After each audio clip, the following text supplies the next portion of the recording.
So often people think in black and white categories. So if this, not this, or if I believe this, then that means that this cannot be true, okay?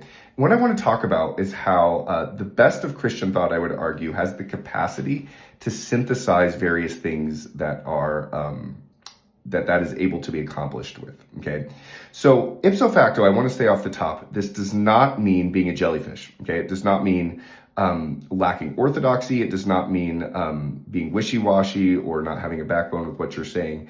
Rather, you can believe these things that I'm about to talk about and still be principled, be orthodox, and be standing within the line of Catholicity, okay?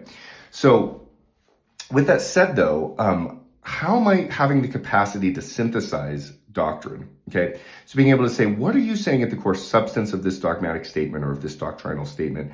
And how might that possibly be alignable with what I believe in my tradition here, that is the way we can move forward as the church. And so often I think this is Romans 9-11 type of thinking, but this is how God can humble us before one another and can use one another to help us grow, both individually, but also collectively as entire jurisdictions or bodies within the body of Christ, okay? So an example of this would be, I would say, the ecumenical movement that's occurred since the time of Vatican II, so over the last 60 years or so, that you see the very, very best theological and ecumenical work being done in this light. Okay. One great place to look is the Roman Catholic Anglican International Commission, ARCIC, especially 1 and 2.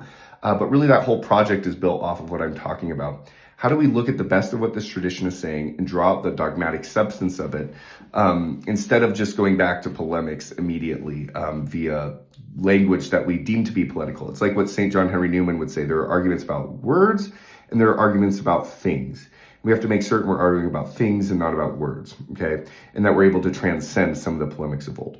So one specific example I want to look at is the concept of anamnesis, okay? So how is Jesus both only sacrificed once and then also present on the altar? So going back to the time of the Reformation, the Protestant concern is obviously re-sacrificing Jesus on the altar. And the Roman Catholic concern is separating the Eucharistic sacrifice from Christ's sacrifice, okay?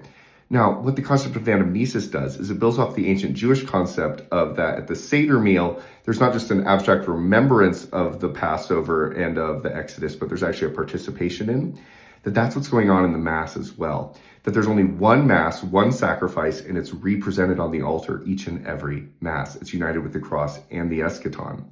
You see how this way of thinking and looking for the cardogma in the other tradition can actually